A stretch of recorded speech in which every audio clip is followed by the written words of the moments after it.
Fast to track, slow to arrive. Hello, my baby. Hello, my honey. Hello, my ragtime gal. Suddenly you kissed my wife. Baby, my heart's on fire. Yes, the Earthrise line does have some weaponizer-style figures. We saw Ironworks, and there are others that are harder to find. But at least we can review this one. It's Fasttrack, coming at us in deluxe size. In Generation 1, Fasttrack was just a small minifigure that came with Scorponok, not unlike Trypticon had Brunt. But just as Trypticon did not get Brunt until the Siege line came out with a separately sold Brunt Deluxe figure, so also Scorponok does not come with Fasttrack. We have to buy him separately. Boo! Take a gander at him through the window of his box, then see the splash page art for the millionth time. On the back it shows off his different modes and interactivity options. See his artwork on the slanty side panel and a shadowy glimpse at whoever this is lurking in the background. Now let us open the box and see how fast he tracks. Fasttrack is a weaponizer-style figure, in that he is comprised of several components that can be pulled apart and reconfigured in several ways. He also comes with an instruction booklet which has his stats, and his stats are 6366554. So he's kind of weak-sauced compared to the stats of other figures, but at least he looks good. He is done over in dark gray with some metallic blue highlights, and there's some black thrown in here and there, and some grapple-style orange on the guns and tires. And this is his first configuration, the Alt mode, which is a six-wheeled futuristic moon rover with guns. It's kind of runty for a deluxe-sized figure, having only slightly more mass than Cliffjumper. The orange really stands out, and only the mental note that it's Generation 1 accurate keeps it from being totally obnoxious. Each of the tires is made of hard plastic, and Fasttrack will roll on smooth surfaces very easily.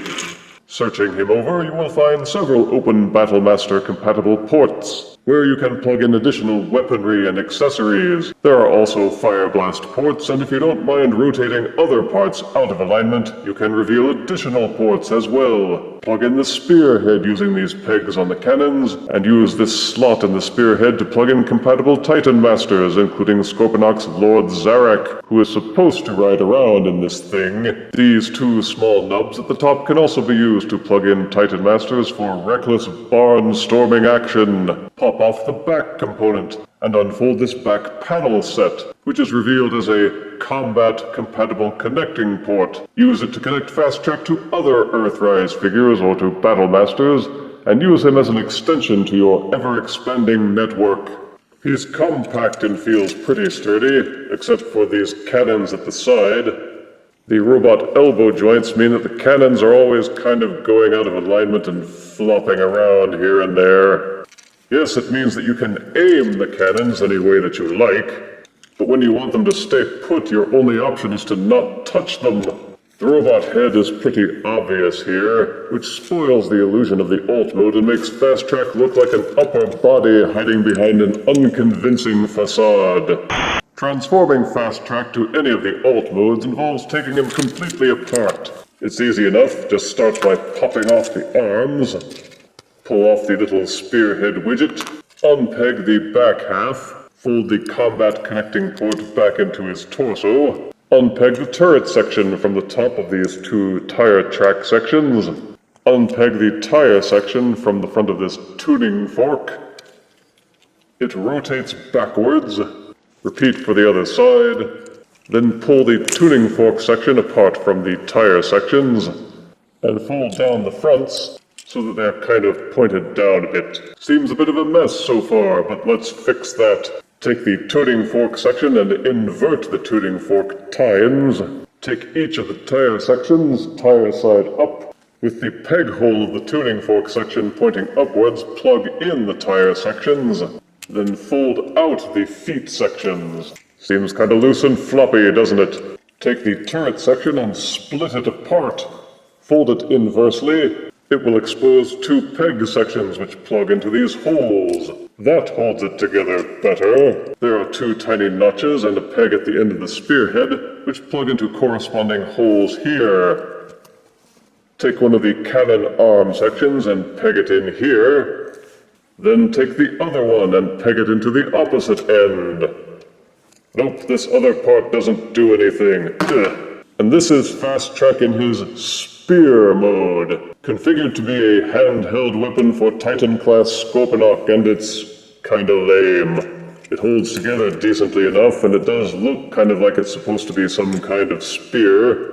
But unfortunately, the handle is made out of the two robot arms, each of which has an elbow bend, and there's no way to lock them in place, which means that any attempt to use the handle as a handle will result in the spearhead flopping around all over the place like a dead fish. Practically the only way that he can hold these spears safely is to not hold it by the handle, but to grip it near the center. Yes, you can have Scorponok clamp it into either one of his claws, but good luck trying to stage any action poses without the spear going embarrassingly limp. Don't worry, I'm told it happens to every Transformer at some point in his life. Take the torso section and turn the robot head around so that all of these pegs are facing backwards. With the tuning fork section hole facing backwards, take this peg and peg it into this hole. Peg the wheel sections back in thusly. With the ends of the wheel sections folded down, take this hole and peg them in thusly. They should hold in firmly, unlike the spear handle. Don't snicker, Crow. Take the arm cannon sections and peg them into the black ends of the tire sections, with these pegs pointed outwards. Angle the cannon sections forwards using these two hinges. Flip out this holding peg from the robot chest section. Take any Earthrise or Siege figure that has enough clearance on its back and a compatible Battlemaster port. Unfortunately, the peg is very floppy, so getting it pegged in successfully takes a bit of luck. This turns all of Fasttrack's bits and bobs into a kind of an over-the-shoulder slung backpack of shoulder-mounted cannons. But again, this peg is too loose and floppy and it overbalances a lot. Take the turret section and split it apart again. Plug in the spearhead as before, and it turns into an arm-mounted spear-headed weapon, which is slightly less embarrassing to the eye than the shoulder cannon sections. But yeah, if you use this configuration, all the other figures are just gonna laugh at you. But wait, there's more. Take the robot chest and the tuning fork section and peg those together, as if you were turning him into the spear backpack again. Using this peg and hole, they peg together pretty solidly. The wheel tire sections are very obviously Fasttrack's legs, so peg them into the tuning fork section using these pegs and holes. Make sure that the tires are pointed outwards, and flip the feet forwards. Make sure that the robot head is facing forward as well. Using either one of these two holes in the arm cannon sections, peg them into the sides of the robot body.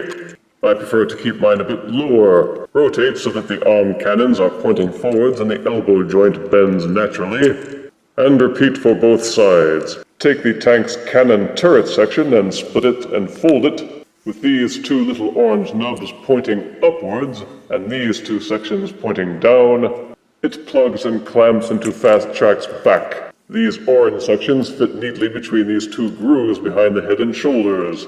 And you can store the spearhead section pretty much anywhere you like. And you pop off the fronts of the cannon sections to reveal the robot hands. And these pegs on the insides of the cannons are meant to plug into the tops of Fasttrack's shoulders.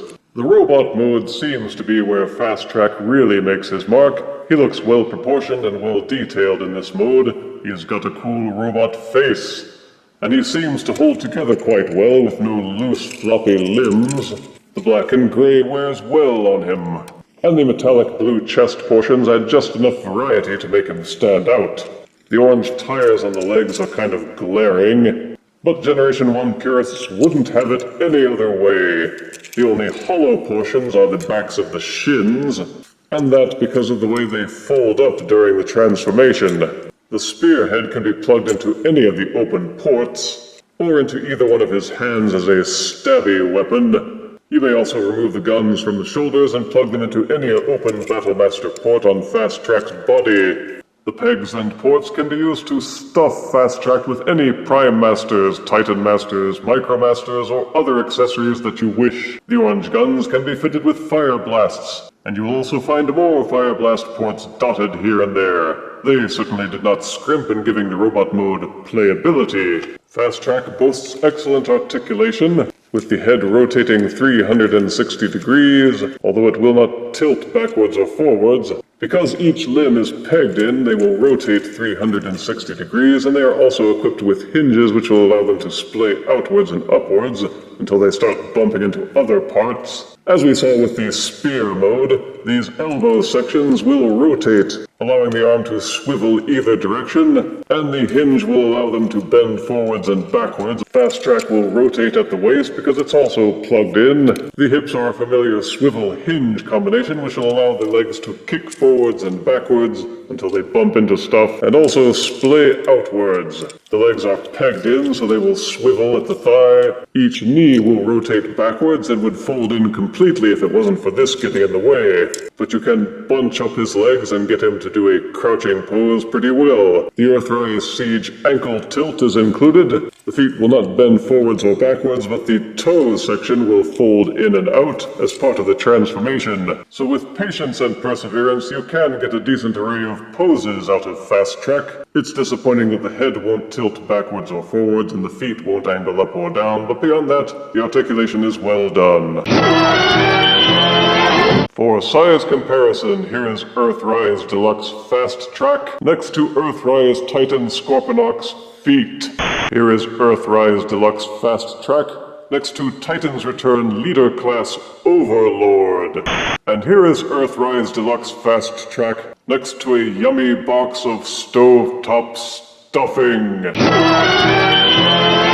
Fasttrack should have been bundled with Titan Scorponok as a companion piece. Anybody who has griped that Earthrise Scorponok did not have Fasttrack included will certainly be on the prowl for this figure. Positives are that he has 4 official modes, and his modular gimmick means that you can use your imagination to make other unofficial modes to your own liking. The colors are well coordinated with the exception of the orange. His robot face looks cool, and his vehicle and robot modes are mostly quite solid. The robot articulation is well done, and due to the Battlemaster compatibility, you can load him up with all kinds of accessories and fire blasts. He can link up with other Earthrise figures with the connecting port, and you can also use him as a giant spear for Titan Scorponok. There are many ways to use this figure besides just the robot and vehicle modes. Negatives are that only the robot and vehicle modes are really any good. The spear mode suffers from a very floppy handle that's prone to bending. The gun backpack configuration only works with some figures,